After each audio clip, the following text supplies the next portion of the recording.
दीदी जी, जन्म हमारे कर्मों से डिसाइड होते हैं। तो फिर डेथ जो होती है, चाहे नेचुरल डेथ, बीमारी से या किसी भी रीति से, वो कौन डिसाइड करता है? ऐसा है कि अभी जो एक रिसर्च हुआ है साइंस का कि जो लोगों को पास्ट लाइफ रिग्रेशन में ले जाते हैं, तो जिनको भी हिप्नोटाइज करके उनके पास्ट लाइफ में ले गए, तो लगभग अमेरिका के अंदर कुछ 1.25 लाख जितने भाई बहनों को उन्होंने ये किया, पास्ट लाइफ में ले गए।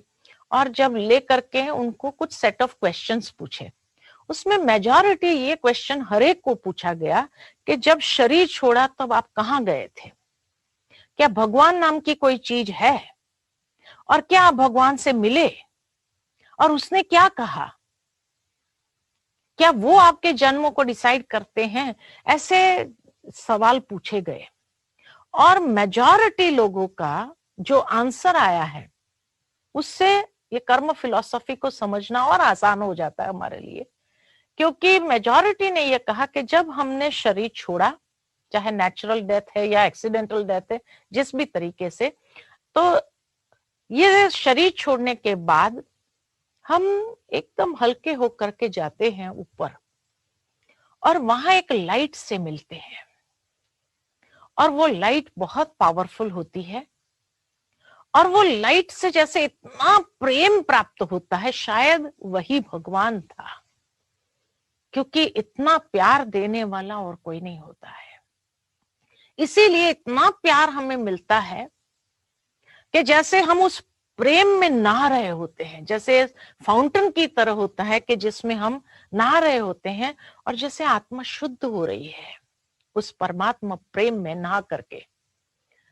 तो जब शुद्ध हो जाते हैं, फिर कहा उसके बाद क्या हुआ, परमात्मा आपके कर्मों का दंड देता है, सजा देता है, क्या करता है?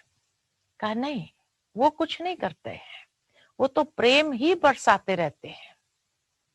लेकिन जब हम शुद्ध हो जाते हैं, उसके बाद जैसे हमारी सारी लाइफ हमारे सामने एक फिल्म की रील की तरह गुजरने लगती है। बचपन से लेकर हमने कैसे कैसे कर्म किए, कहां कहां से गुजरे, क्या क्या किया, एक एक दृश्य हमारे सामने आता है। और जैसे जैसे हम दृश्य देखते जाते हैं, तो जो बुरा कर्म हमने किया होता है, क्योंकि आत्मा उस शुद्ध अवस्था में होती है, परमात्मा प्रेम में नहा करके जैसे शुद्ध हो गए, तो इसीलिए जब हम अपने ही बुरे कर्मों को देखते हैं तो इतनी ग्लानि महसूस होती है, पश्चाताप होता है, क्या ये मेरे कर्म है? ऐसे ऐसे कर्म किए मैंने, इतने लोगों को दुख दिया, इतने लोगों को कष्ट दिया। और फिर अंदर से आता है, जिन जिन को हमने दुख दिया, कष्ट दिया, तकलीफें दी, उसके साथ जाकर के वो अकाउंट सेटल कर देना है। और इस ख्याल से हम वहां से वापस आते हैं। वैसे आना नहीं चाहते हैं, हम सोचते हैं बस भगवान के सानिध्य में ही रहे और इस प्यार में नहाते रहे, इस प्रेम की अनुभूति में रहे। लेकिन क्योंकि हमने जिस जिस बुरे कर्म किए हैं, उस बुरे कर्म का हम सोचते हैं सेटल करके फिर आराम से आ जाए ईश्वर के सानिध्य में। और इसलिए हम वापस आते हैं पृथ्वी पर, और पृथ्वी पर फिर हम डिसाइड करते हैं कि कहाँ हमें जन्म लेना है। उस माँ बाप का चयन करते हैं हम, और हम ये डिसाइड करते हैं ये कर्म का फल हम कैसे भोगेंगे, हम खुद डिसाइड करते हैं। ये कर्म का फल भोगने के लिए ये होनी होनी जरूर है। इसलिए कहा जाता होनी को कोई टाल नहीं सकता है, क्योंकि वो होनी फिक्स की गई है। Destiny was fixed by that कर्म।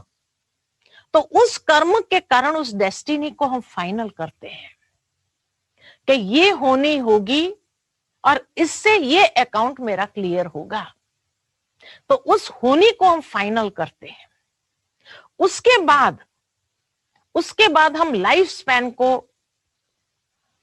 ये करते हैं कि ये कार्मिक अकाउंट्स को सेटल करने के लिए मुझे कितने साल चाहिए।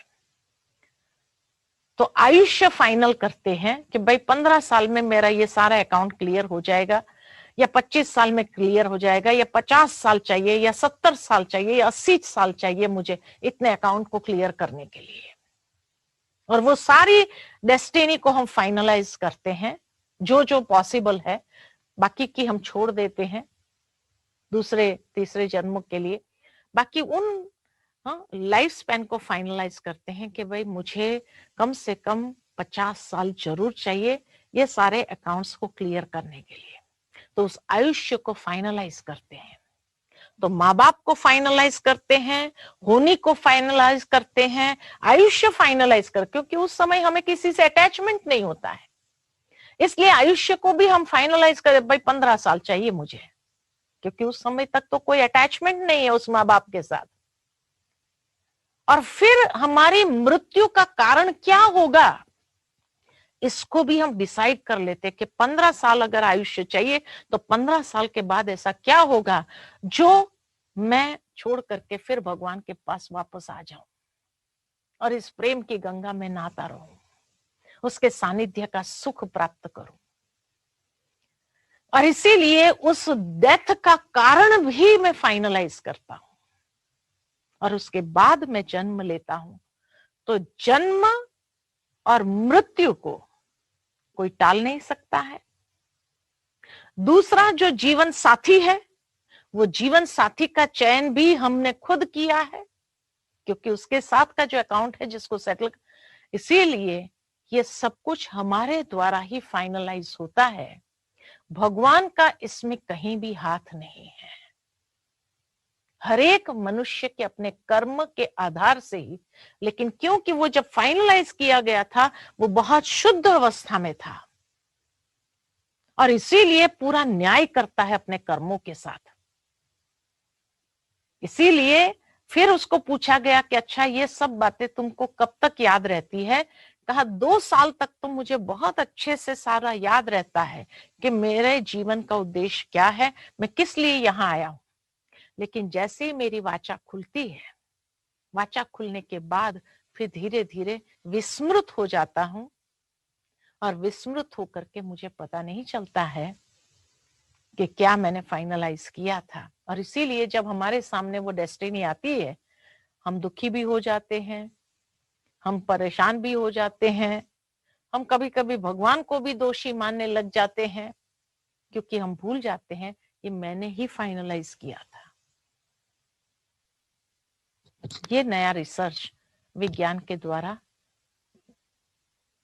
स्पष्ट हुआ है।